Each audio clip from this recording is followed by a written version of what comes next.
So today I'm talking about my top 10 startup business must-dos to win the game, right? Everyone has them, and a startup business is very difficult. I want to run through some data today. I want to give you some averages across the US, China, India, and Australia. But what I'm also going to do is I'm really going to dig deep on those 10 key things that I think work for a startup entrepreneur. So if you're starting a business in a service business, a bricks and mortar business, it doesn't really matter, right? They're all sort of the same things. This is also backed by research, okay? And experience, my 20 years in business. There's lots of mistakes that I've made along that journey. And you know, we have two ed tech businesses, so we're there to help people. And 63% of our clients are business owners, right? Whether they be sole traders, small business owners, medium or large business owners, right? Corporates. They all have the same sort of DNA, which means they face the same challenges. Now, those challenges are pretty indicative across all markets globally, not just domestically in your backyard, right? When we wrap all that data up, what I've done is I've come up with my top 10 must-dos that I think can help you win the game. If you're looking to start a business, generate revenue and take yourself and your family towards prosperity, or whatever that means to you. So that's what this episode or this video is all about. All right, so what I'm gonna do is I'm gonna start with some data, right? Research, really, really critical to get that right. Research. I think people underestimate the power of knowledge and data, right? Like they used to say cash is king. I think information is emperor, because I think you need to look at your market research before you start the company. Okay, that said, check this out. So in Australia, on average, 350,000 to 400,000 companies are registered every single year, right? United States, 4 million to 4.5 million companies are registered and started each year. China, 8 to 10 million companies. That's right, 8 to 10 million companies are registered every year in China. And in India, 1.5 to 2 million companies are registered every year. Okay, so those are really, really big numbers, right? Like those are incredible numbers. Now, if I was to average that out, I'll give you some rough information. So in the first year, about 60 to 70% of those businesses survive the first 12 months. Like that's not a great number. So in 5 years, out of that remaining metric, approximately 50% of those startups or businesses survive to make it to year 5. Now, check this out. In year 10, about 25 to 30% of those businesses survive beyond year 10. So the number dramatically decreases. So now you're looking at about 9 to 10% of businesses actually last from startup all the way through the 10-year period. Like that's a pretty dramatic number, I think. So if I worked it out on an average, here are the numbers for each of those countries, right? So if I worked it out and I averaged it out at 50%, 2.5 million businesses in the US fail every year. In Australia, 200,000 businesses fail every year. In China, 5 million businesses fail every year, go out of business, done. Now there's varying degrees of that, but they're done. And in India, 1 million businesses on average go out of business in that first year. So that's a big number, right? So what does that mean? That means that the chances of you surviving year 1, very small, let alone year 5 and year 10. So if you're going to start a business, you really have to think about and look at the numbers wrapped around the success formula of whether that business can make it and survive.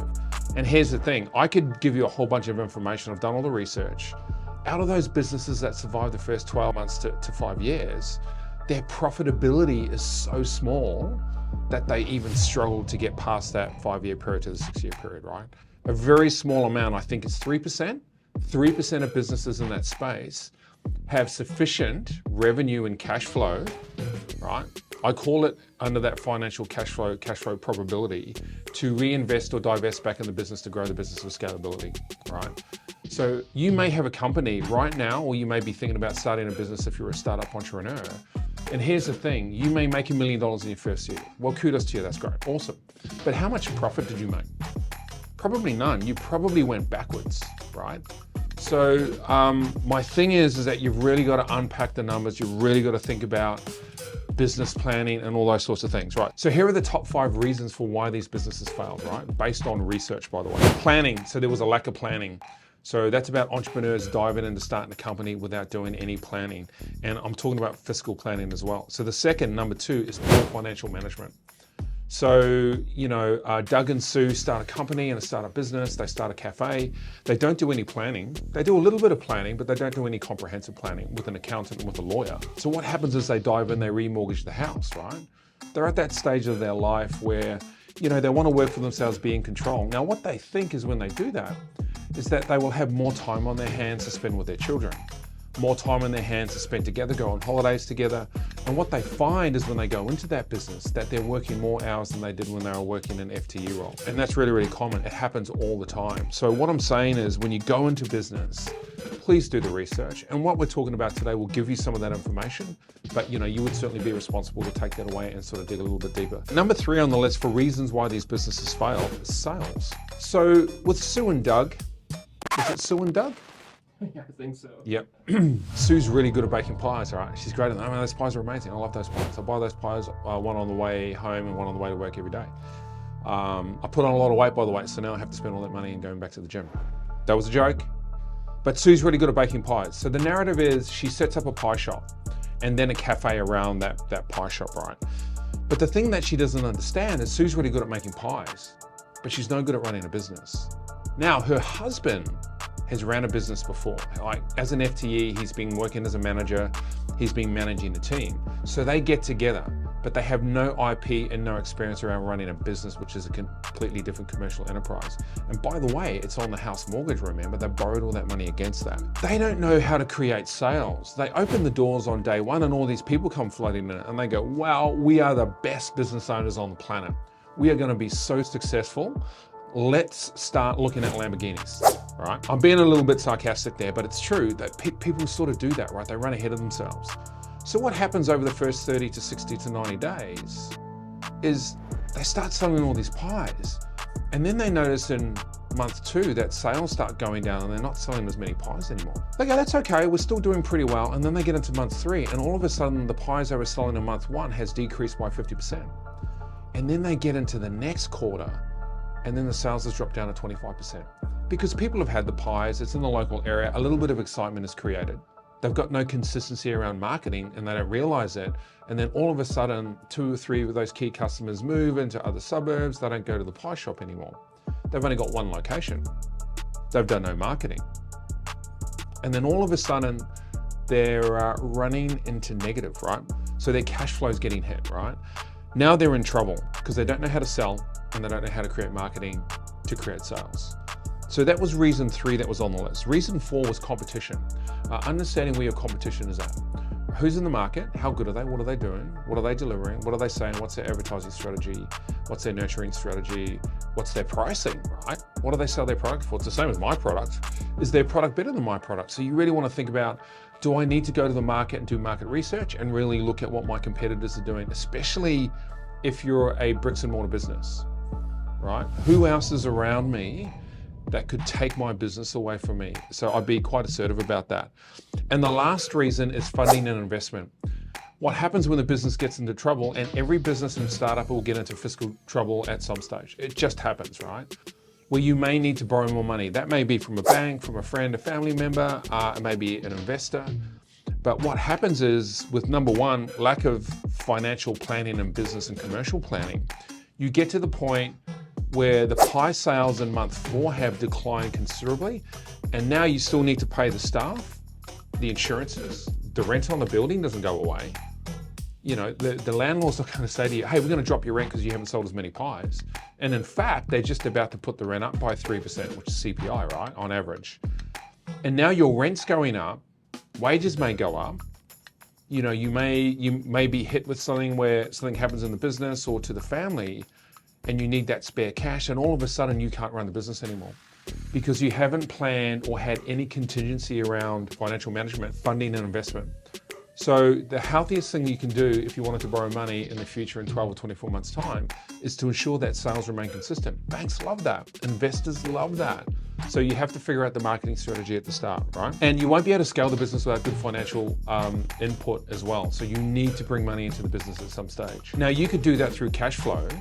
So if you manage your business well and your P&L looks really good and your EBIT is quite positive, you can pull that money out of the business and reinvest it into other areas for scale, which might mean another pie shop in another suburb on the other side of the city.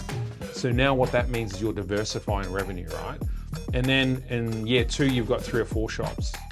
So what happens is you're de-risking the business, you're diversifying, you might be bringing on some partners, they're bringing IP to you and all that experience, and all of a sudden you have a real company. But you have to get through that first 12 to 24 months. quite successfully to do that. All right, so I'm gonna dive into my 10 things, right? So that's just a little bit of information and some of the research and the numbers are out there about how many businesses fail. And some of those numbers are in the hundreds of thousands and millions, remember. So be really, really cautious if you're in the startup space and you're looking to start that very, very first company. Okay, here are my things. I'm gonna run through them quickly. These are my top 10 key pieces of advice to help ensure that business owners don't go out of business in that first 12 months. First thing, conduct thorough market research. Look at your market and understand it as best you can and get to that really, really quickly. Write that down and ready to attribute that to a business plan. Number 2, develop a solid business plan. Okay, so out of all the market research should be in the business plan. The business plan should include the current market, where the business is going, the operations of the business, and the goals and the strategy of the business, right? Okay, number 3, ensure adequate funding. So make sure that when you go into that business that you have cash. And what that means is if it costs you $150,000 to set the business up and operate for 6 months, you will need $300,000, $500,000. You need to have some cash reserve. So when you get into trouble, you know how to navigate that. So if you've got cash in the business and you run into trouble, you can use that cash to slow down, fix the problem, bring the professionals in, help you retweak it and get the business back on track and keep moving. Takes all the pressure off and all the stress as well. Number 4, focus on financial management. So good accountant. I say to everyone, get a good accountant. I prefer a management accountant to just over a traditional accountant, but you could start with a traditional accountant. He's just gonna manage your P&L and your balance sheet. You could give him your forecast. He probably won't help you with that. If you had a management accountant, you're gonna pay a lot more for them, but I would prefer that because they will help me put together my forecast, right? And then they can seasonalize it over the next sort of 12 to 24 months for you in that area based on the research that you've done. All right, that would be my take. Adapt to market changes. So you need to have the company set up to be nimble. You need to be able to move around the market a little bit if you have to. So if you need to bring on more staff, you can do it. You've got room for it. You can cater for it. If something happens, you can decrease, right? Operational expenditure. So you've got a little bit of movement. So you want to be able to adapt to market changes. The next thing is monitor your competition. So after you've done your research, you know who your competition is, right? I like to stay ahead of my competition. So what I like to do is I like to drop into their nurturing. So I'll submit a form for a competitor and then I'll get all their nurturing emails, right? I like to read those emails. What's their offer is what I like to understand. And I want to see what their creatives look like and how active they are in the market, which gives me an indication of how I stay relevant in a competitive market. So the next is invest in marketing and branding. People say brand is everything. I think personal brand is critical. Company brand I think is okay, but I don't think you need to invest and go all in the first year, 1 to 2 years, right? I think what you need to do is you need to focus on cash flow. And once that cash flow is good, then you can invest in marketing strategy and maybe bring in a specialist to help you talk about brand. But normally you'd sort of focus on brand when you're in a scale strategy, right? If you're looking to grow the business, say to 5, 6, 10 shops, you would need a brand strategy to go with that. So this is an element of scalability for your company, but you should be thinking about scalability. The next thing is plan for scalability. So sequentially, think about it, think about the market, the brand, and then plan to scale, all right?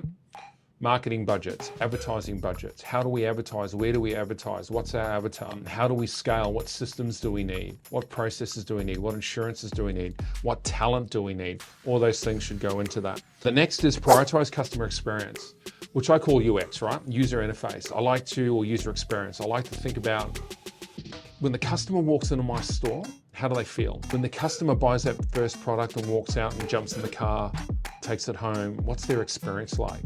Is the product any good, right? So whether you're baking pies or you're selling a service or an experience, you need to survey that with your customers and you need to test it. And don't underestimate selling an average product and going out of business because it happens all the time. A competitor can't touch you if your product is the best in the market, right? And that's where you can move into premium pricing. That's what we do for one of our EdTech brands. We are a premium provider in the top 6% of the country. Soon to strategize on how we get into the top 3. Now, the difference between that is a huge, huge leap, tens of millions of dollars, right? And no one can touch the top 3%. They can charge whatever they want because of the reputation and the service they have and the results that they can deliver. So you've really got to think about that and put that as part of the business plan. So the last thing I'll put in here is stay committed to continuous learning and development. I think when business owners and young entrepreneurs get into a business in 12 months, they think they know everything, or maybe 3 months, right? Who knows? And you don't, right? And it's a journey and it's a learning journey. And I think, my advice to young entrepreneurs is keep your mouth shut and keep your ears open and learn and listen, like do your research, be very, very thorough. Don't make it up. Just because you saw something on TikTok or Instagram, you're not an expert, right? You don't have any experience. If you were to invest in anything for your business, it should be you, right? That should always be the first investment. It's the person who's running the business. Because if the business fails, it's going to be on you, right? Or you and your partner, it doesn't really matter. So look, those are my top 10 things. I think they're critical. From my experience in 20 years in business, those are the things that I've learned, right?